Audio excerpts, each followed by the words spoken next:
mu kanmu mun tsaya mun fitar da ingantacce Alhaji Hassan inshora, saboda in ka duba unguwannin da yake shi kansu ya inganta su da abubuwa masu yawa. To jama'a ga gaskiya ta fito, Alhaji Hassan inshora ya fito da zafin nama saboda yana so ya inganta rayuwar mutane matasa.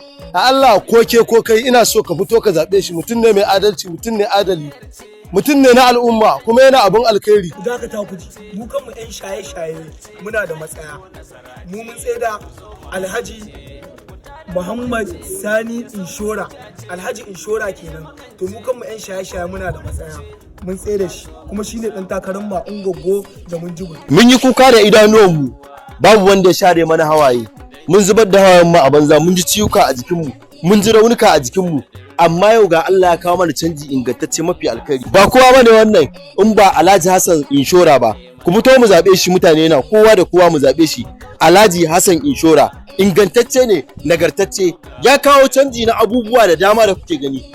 Zane sai zabuwa ADC jam'iyyar mu. Mun bi sabuwar tafiya. Mun bi sabuwar tafiya. Ku zo mu ɗau farar aniya. Mun bi